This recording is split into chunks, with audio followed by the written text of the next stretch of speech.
ação do princípio inteligente. Princípio inteligente é a parte já do espírito. Portanto, quando o espírito atua na matéria, ele atua no princípio vital, portanto, ele atua aqui. Esse princípio vital se agita e movimenta a energia que está no campo vital.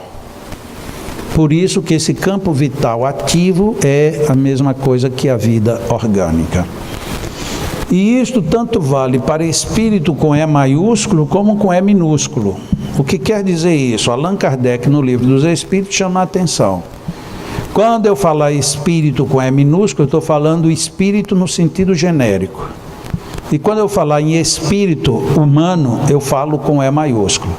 Então, o espírito de Pedro é com E maiúsculo. O espírito da natureza é E minúsculo. O espírito do reino vegetal é minúsculo. O espírito de fulano, encarnado ou desencarnado, é maiúsculo. Tá? Então, tanto faz, em qualquer nível, esse é o princípio que está estabelecido dentro desse entendimento de Deus até a vida. E um dia na internet eu encontrei essa gravura, isso já faz tempo. Eu já tenho essa gravura aí há uns 12, 15 anos, mas eu não sei quem foi o autor.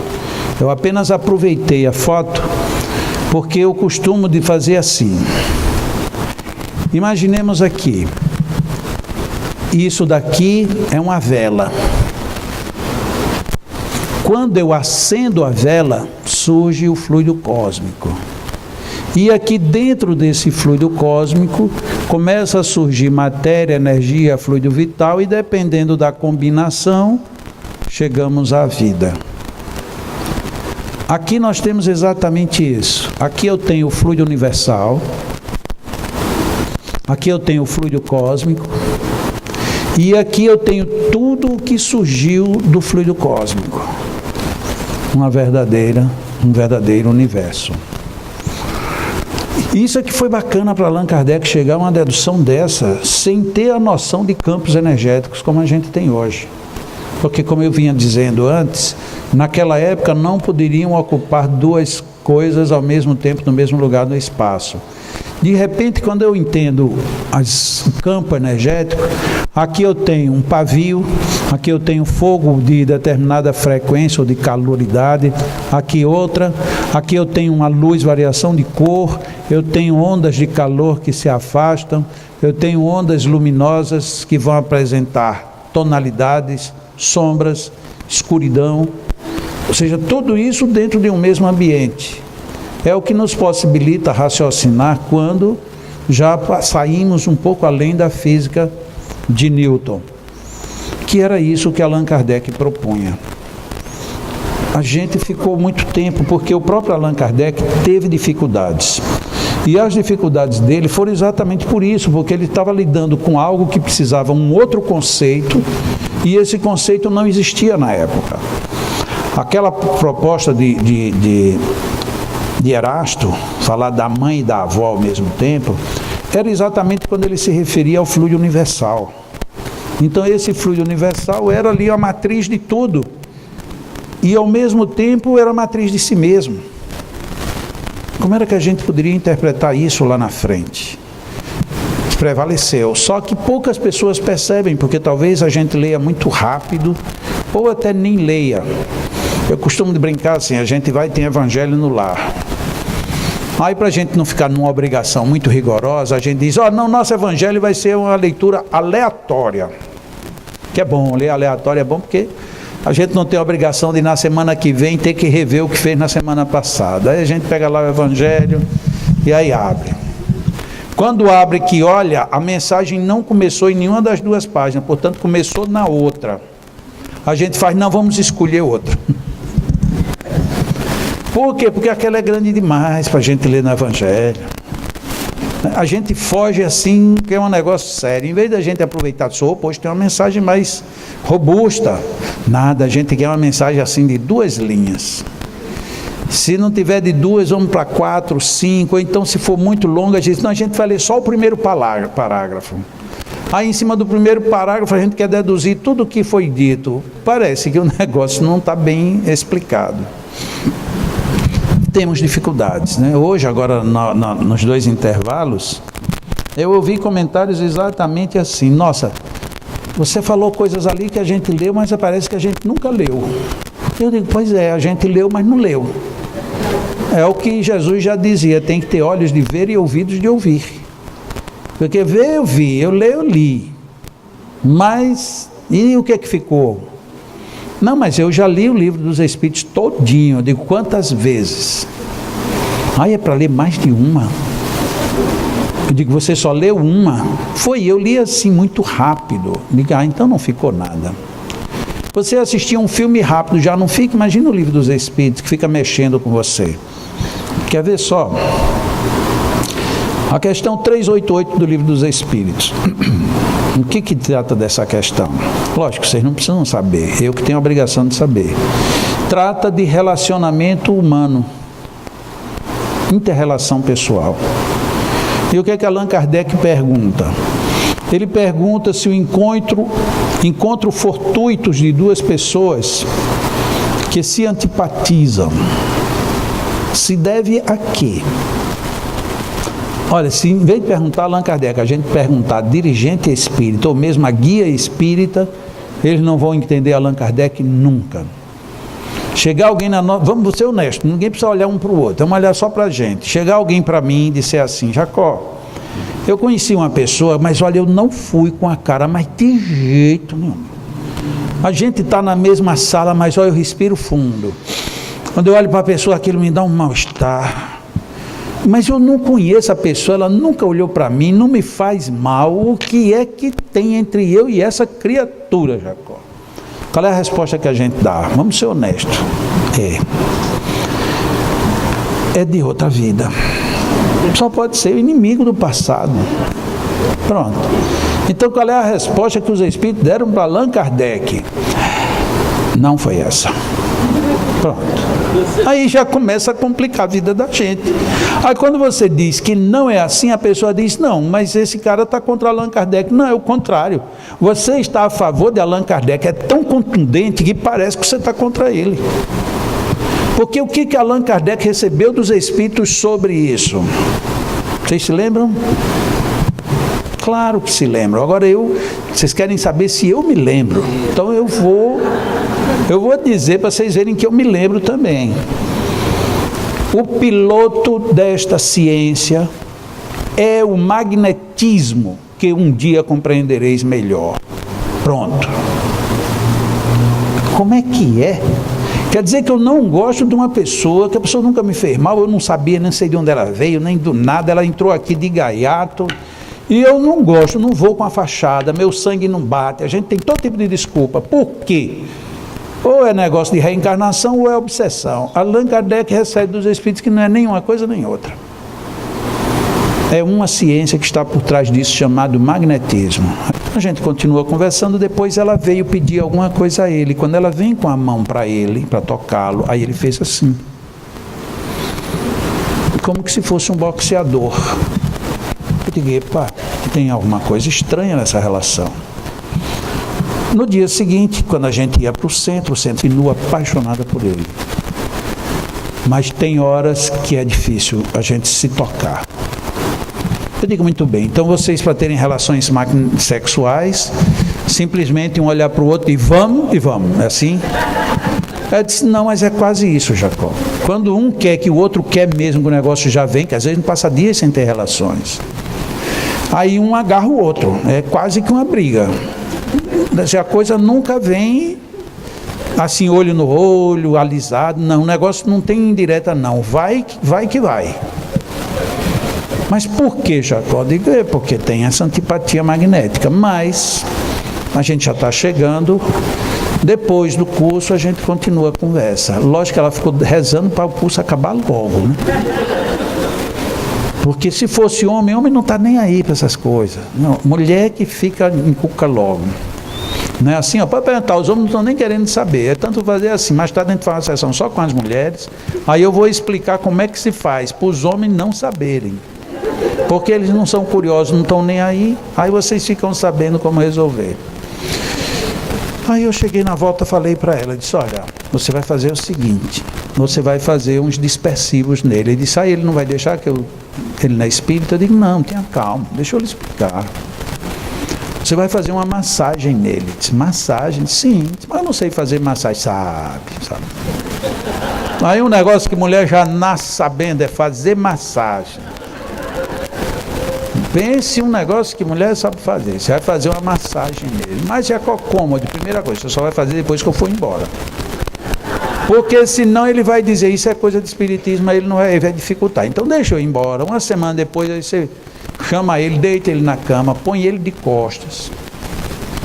E aí você monta em cima dele e aí começa a apertar. Mas dê uns beliscões daqueles que ele rejeita. Porque senão, se você começar a alisar muito, você não termina, porque o homem não presta. Então dê umas massageadas nele, aperta um pouco, aí daqui a pouco você diz, agora eu vou aliviar. Aí você começa a passar as mãos tocando nele, aqui, como se estivesse ainda esticando a massagem. E aí depois você afasta a mão, aí passa a mão fazendo dispersivo. Sim, entendi. Agora, pois é, agora esse é feito em 4 módulos. O primeiro módulo é esse. Módulo 2, quando terminar, manda ele virar. Ele vai dizer que não quer, porque o homem sempre diz que não quer, sempre. As mulheres experientes concordam comigo. Deixa eu fazer aqui o negócio. Não, mulher, vai para lá. Se ela não fizer, depois ele fica de cara fechada. É assim. Porque ele quer, a única hora que ele é meio feminino é nessa hora. Porque mulher, quando ela diz que não, é sim. Aí nessa hora o homem quer dizer também que não. Não, eu não quero esse negócio de massagem, não sei o que lá. Diz, tá bom, você não quer não, mas deite aqui. Mas eu não vou querer. Diz, tá bom, então nem você vai ter massagem, nem mais nada no mundo. Aí ele peça, então venha. É mais ou menos, estou dando a dica completa. Aí você deita ali ele de papo para cima, aí cuidado, porque ele vai querer mexer com você. Não deixe. Não deixe. Se ele começar a querer bulinar, bata nele, aperte, para ele ficar na dele. Belisca ele, depois alisa, depois por cima. Dispersa. Fase 3, agora é você que vai ficar de costas. Mas ele não vai fazer? Faz, mulher. Eu quero saber o que é que um homem não faz se uma mulher insistir. Eu duvido. Ele faz. Porque mulher tem um negócio num jeito, tal do jeito feminino é uma desgraça. Eu que sou homem sei. Ela faz assim, olha, nós hoje vamos ali comer uma pizza. Não, hoje eu não quero comer uma pizza. Tá bom. Quer dizer que não quer uma pizza, né? Estou lhe chamando com o maior carinho do mundo. Mas onde é que é a mesma pizzaria que você quer ir? É assim. Porque se você não for, nem tem pizza, nem tem mais nada. Então é melhor você ir para a pizza. Pronto, vá. Então ela vira e ele diz que não sabe fazer, sabe. Não, mas não venha me apertar não. Mão de homem não pode apertar muito forte não. Você começa só alisando. Aí nas costas ele vai alisar. Aí depois diz, agora não toque mais e manda ele fazer dispersivo. Depois vem a parte pior, que é a 4, é você ir para cima. Aí ele vai querer parar de tudo quanto é jeito e você não pode, você tem que ser firme. Mesmo que você esteja morrendo de vontade, segura o tranco. Não deixe. Ele tem que fazer tudo até o fim. E minha amiga fez isso. Um mês e pouco depois, ela me escreveu, Jacó, na empresa que eu estou, demitiram mais da metade dos funcionários, eu agora estou super acumulada de funções, e meu marido aconteceu o mesmo. Também a empresa dele demitiu um monte, e ele agora a gente está tendo que sair mais cedo e chega mais tarde em casa, e mais cansado. Mas estamos pela primeira vez vivendo uma lua de mel. Uau! Viver uma lua de mel em pleno cansaço é algo que não bate bem. E foi o que eles fizeram, começaram a se entregar um ao outro. Quando a coisa começa a complicar um pouquinho, vira de costas, né? E vamos. E aí daí a mais um mês e pouco, ela me escreve um outro e-mail, dizendo, Jacó, eu tenho uma novidade para você. Porque na época, quando a gente conversou, quando eu estava lá pessoalmente, ela me disse assim: Jacó, e a gente tem um outro problema. Eu já fiz todos os testes, eu sou apta para engravidar. Ele já fez todos os testes, inclusive de conflitos, as possibilidades entre o espermatozoide e o óvulo, todas as combinações possíveis, somos 100% aptos, os dois. E já estamos há mais de 2 anos e não engravidamos. Era um problema. Aí daí, no caso, 1 mês e pouco, ela me escreve: eu tenho uma novidade, estou grávida. Ela engravidou sem fazer nenhuma terapia nem nada. E por que ela não engravidava? Antipatia magnética, num grau alto. Os campos energéticos do espermatozoide e do óvulo, eles não se entendiam. Você pode fazer os exames que você fizer de laboratório, não vai dar nada. Porque o problema não é fisiológico, o problema é energético. Na hora que você dissipa a antipatia, um mergulha no outro. E aí acabou o problema. Aí as pessoas dizem: não, mas eu tenho um problema com o meu patrão. Eu digo: olha, cuidado. Cuidado que não é bem assim. Você vai ter que encontrar outro jeito. Eu estou alertando para depois ninguém estar aí. Olha, porque eu estou fazendo isso, não é traindo não. Foi Jacó que ensinou. Eu digo: não. Olhe bem, presta atenção para não confundir uma coisa com a outra. O melhor da história é que funciona. Porque era estranho, o que era que eles viviam? Eles viviam assim: a gente vai ter que se separar. Aí se programavam para se separar, esse mesmo casal. Aí um saía, disse: não, então eu vou para a casa de minha mãe esse final de semana, quando chegar na semana a gente discute. Ele não consegue passar um final de semana distante, porque é uma saudade do amor. Só que quando chegava, eu resolvi voltar.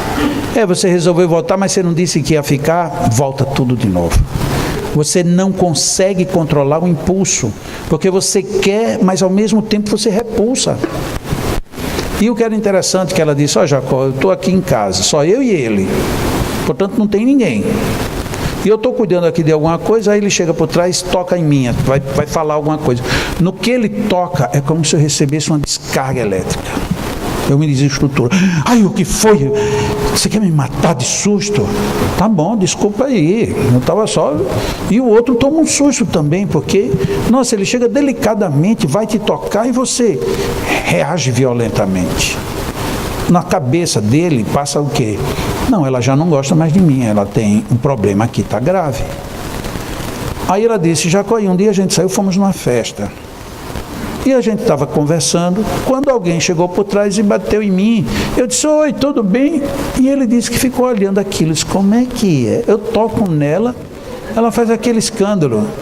Aqui as pessoas tocam nela e não acontece nada. Realmente é melhor a gente se separar. Porque dava choque um no outro. Na realidade, um campo magnético descompensado um com o outro. Até hoje são casados. Ano passado eu os vi, e vi inclusive a minha sobrinha, porque ela é minha sobrinha, concordam? Aquela menina, eu estou ali no meio da história. Ou não estou? Fui eu quem facilitei o negócio. Aí quando ela me apresentou a menina, já uma mocinha, ela disse: ó, esse aqui é o Jacó. Eu digo: você não sabe quem sou eu, né? Ela fez: não. Eu digo: pois deveria. Você deveria saber quem sou eu. Ela olhou para mim sem entender nada, coitada, né? É uma complicação. Campos energéticos, Livro dos Espíritos, questão 388, está lá para todo mundo ler. Por que a gente não leu? E se leu, por que não prestou atenção? E se prestou atenção, por que não levou para campo? Mas isso não é uma prática espírita, não. Afinal de contas, espiritismo e magnetismo não tem nada a ver uma coisa com a outra. Ou tem? Se tem, eu tenho que usar o saber. Eu sou engenheiro de formação. Se de repente eu for visitar um centro, o centro está com as paredes comprometidas e eu estou vendo: nossa, isso aqui a fundação está com um problema. Mas isso não é espiritismo, eu não tenho nada que dizer para ninguém. Eu vou embora, cai o teto, cai a parede, e eu vou dizer: bom, eu vi, mas eu mesmo não tinha nada a ver com isso. Eu estou certo? Claro que eu estou errado. Então, o Espiritismo pede esse tipo de ação, a gente ser objetivo. Isso aqui é bom para você, é bom para a sua relação, é bom para tudo. Então, cuide. Aqui nós tivemos, então, voltando, uma síntese daquele esquema todo, que graças a Deus vocês entenderam rapidinho. Depois nós vamos já para um outro nível. O nível em que nós temos agora um espírito, o perispírito, conforme Allan Kardec, e o corpo, enquanto encarnados. O espírito André Luiz disse que existe um campo mental e um corpo vital. Campo e campo, ele chama corpo e corpo. Só que quando André Luiz fez isso, ele chamou isso aqui de psicossoma. Ou seja, ele foi fiel ao princípio. Porque no princípio agora, para André Luiz, o que é o perispírito para André Luiz? É tudo isto. Só que ele subdividiu o perispírito em campo mental e campo vital. Não tem nada demais. Afinal de contas, didaticamente, a gente precisa, às vezes, fazer alguma coisa. Aqui nós temos um corpo. Aí a gente pergunta, esse corpo tem dedos? Se ele for normal, tem. Tem olhos, tem boca, tem axila. Tem tudo isso. Sim, mas Allan Kardec disse o corpo. Então Allan Kardec disse que a gente não podia subdividir o corpo. Você não pode estudar um coração, não pode estudar um fígado, não pode estudar um joelho. Não foi isso que ele disse. Ele sintetizou o saber, que nós éramos espíritos, que tínhamos um perispírito e quando encarnados temos um corpo. Síntese. Cabe a nós agora analisarmos tudo isso separada ou conjuntamente de forma didática também.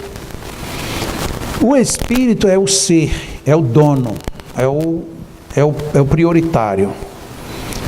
Ele precisa, enquanto estamos na nossa linha de progresso, nós precisamos de um elemento para que esse elemento se comunique com um corpo ou com a matéria.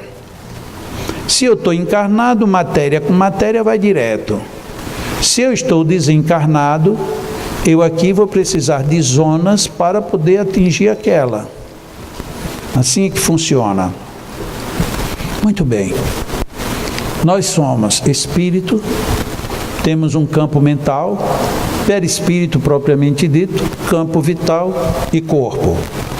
Onde é que se estabelece o magnetismo? Primordialmente, enquanto física, no campo vital. Aqui está o que nós chamamos de magnetismo. Então, é uma confluência entre o corpo e o perispírito. Existem elementos de ambos. Só que a gente viu naquele texto de A Gênese, que Allan Kardec diz, o perispírito e o corpo são elementos formados de um mesmo princípio. Portanto, são elementos afins. Diferente do elemento espírito, que já é uma outra história dentro do processo de criação. Como, inclusive, a gente acabou de ver no esquema que passamos. E dentro dessa estrutura perispírito, em direção ao corpo, nós temos os chamados campos vitais, ou centros de força. Os centros de força são unidades que são apresentadas como vórtices em movimento, figuras que sempre foram apresentadas mais na feição de cones, mas que na realidade elas são muito mais como bandejas sucessivas abertas, em direção ao espaço. Isso daqui a gente pode verificar quando na prática do passe, isso aqui é um exemplo só didático, hipotético, em que se os cones fossem assim e as mãos irradiassem fluidos dessa forma, nós teríamos que haveria uma perda muito maior de fluidos do que o que seria captado por aquele centro. Ao passo que se a forma for desse jeito e conservando o mesmo tipo de projeção de fluidos, todo o fluido que fosse projetado das mãos seria assabarcado pelo centro vital, que é o que de fato acontece. Então, apesar de que na maioria das vezes nós vemos os cones como sendo unidades pequenas e próximas, na realidade isso são camadas, não necessariamente separadas, elas são contínuas, E não só elas se enlarguecem aqui, como elas vão bem mais longe. E isso é fundamental para entender o que os magnetizadores evidenciaram com as suas pesquisas. Muito bem, então vamos dar aqui mais uma pequena caminhada. Eu estou indo relativamente rápido para a gente poder, quando for na hora de ver as técnicas, isso a gente tem um pouquinho mais de tempo. Os centros de força, eles são unidades que estão em movimento, em giro. Existem algumas escolas que querem que esse giro seja de ida e vinda. Existe, inclusive, em Curitiba, alguém que fez uns jogos de filmagens e montagens, no caso, perfeitos, muito bonitos.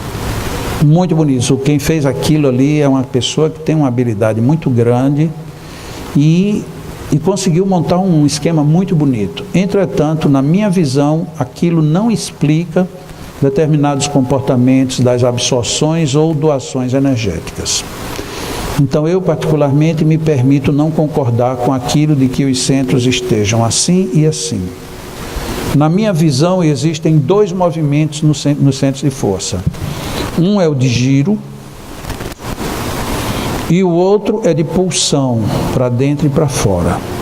São dois movimentos complementares, eles não estão num só. Porque se eu considerar que isto é um movimento, eu posso estudar a decomposição desse sistema. Mas se esse movimento fizer isto e voltar, a decomposição desse sistema vai gerar um conflito. Porque num dado momento que seria centrífugo para fora, no momento seguinte seria centrípeto. E vice-versa. O que confundiria o ciclo de energias.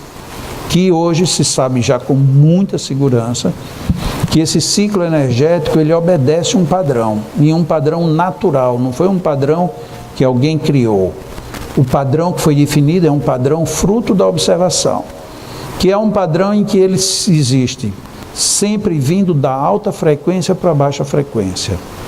A alta frequência está em cima e a baixa frequência está embaixo. Então esse é um fluxo. Para que esse fluxo seja mantido, é preciso que as componentes desse fluxo estejam dentro de um padrão que induzam a isso. Ora, se eu tenho esse movimento circular, eu posso fazer essa análise dizendo que uma das componentes da força de giro, ela gera uma componente centrípeta, ou seja, trazendo a indução da força aqui para dentro. E o outro elemento na direção igual, mas no sentido oposto, que seria o campo centrífugo. Num ser humano, todas as vezes que eu centripeto, eu jogo a energia de manutenção. E quando eu centrifugo, eu jogo uma energia de exteriorização, que se retrata no duplo etérico, na aura e na interação magnética que eu tenho com quem quer que seja. No caso que a gente falava ainda há pouco da antipatia magnética, a minha centrifugação, ela emite uma energia muito desconforme à sua, e aí gera um conflito. Como essa energética tanto vem do fisiológico, como vem do psíquico, significa dizer que a junção das energias que eu produzo, elas criam uma determinada frequência, e essa frequência pode ser bem assimilada por você, mais ou menos assimilada ou mal assimilada, de onde vêm as relações de antipatia e simpatia magnética. Muito bem, então aqui eu tenho, isso aqui é o que me mantém vivo, e isso aqui é o que me exterioriza. Quando eu sou magnetizador, isso daqui é o que faz eu transitar o fluido para fora, e isso daqui é o que faz o paciente absorver o fluido que vem de fora. Então o sistema continua sendo o mesmo, e ele, para atender isso, ele precisaria estar em giro, e esse giro, na minha visão, ele não poderia ficar indo e vindo, ele teria que ter uma única direção. Essa gravura também foi uma outra gravura que eu tenho há muito tempo, eu já perdi até o original da gravura, E na época eu escaneei, e eu sei que era de uma revista japonesa, onde estava ali se começando a falar em 3D, e ele fez isso aqui para dizer que essa era a imagem do homem cibernético. E quando eu vi, isso aqui calhou legal. Eu imaginei isso aqui sendo o centro frontal, e quanto mais próximo, maior o redemoinho. Quanto mais se afasta, mais distante vão ficando esses circuitos. O que corrobora com a teoria dos magnetizadores.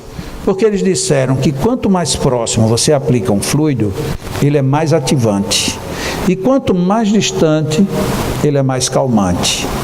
E aí você raciocina, bom, então a energia está sendo projetada aqui. Só que essa energia, ela não vem em linha reta. Ela entra num circuito. Qual é o circuito? O circuito que está em movimento. Ora, se você está aqui fora e o centro está fazendo todo esse circuito, essa energia que você deposita aqui fora, até ela introjetar-se em mim, ela vem naquele grande circuito e vem entrando no funil, até chegar naquele ponto primordial, o fulcro principal do centro de força, e penetra em você. Isso aqui era uma ilustração gráfica daquilo que os magnetizadores diziam, só que eles não faziam referência aos centros de força. Então, de repente, parece que tudo se encaixava, nada ficava solto no ar, tudo tinha agora um sentido físico dentro de um processo. E alguém pergunta, e onde é que entra Allan Kardec nisso que não falou? Ele não falou. Ele não falou objetivamente, mas ele chegou a falar do duplo, chegou a falar dos poros perispirituais, e das conexões, ou das ligações, nessa época a palavra conexão não era usada, das ligações entre as zonas do espírito, do perispírito e do corpo, que tinham que se dar de alguma forma. E do mesmo jeito que eu disse, como Allan Kardec não falou de dedo, de ouvido, de cotovelo, do que quer que fosse, ele também não entrou nesses detalhes. É sabido que no último ano, no ano que ele desencarnou, 1869, ele estava dando início à sua próxima obra. A sua próxima obra era uma obra que juntava magnetismo e espiritismo. Lamentavelmente, ele partiu antes de concluir. E até onde eu sei, eu já procurei investigar isso com várias pessoas, inclusive pessoas que têm acesso a algumas informações de arquivos de Allan Kardec. Todos os arquivos que diziam respeito ao magnetismo que ele estaria estudando, alguém deu o trabalho de desaparecer com isso. Se desapareceu e guardou, ainda resta a esperança de um dia reaparecer. Se desapareceu e queimou, ou deu mofo, ou algum bicho comeu, aí já só depois, se ele um dia quiser retornar. Ou então, só depois, quando todos nós quisermos estudar e aprofundar isto mais e mais. Então aqui nós tínhamos a circulação em um centro vital. E por fim, os centros de força propriamente dito, que, seguindo a sugestão do espírito André Luiz, nós temos 7 centros de força principais.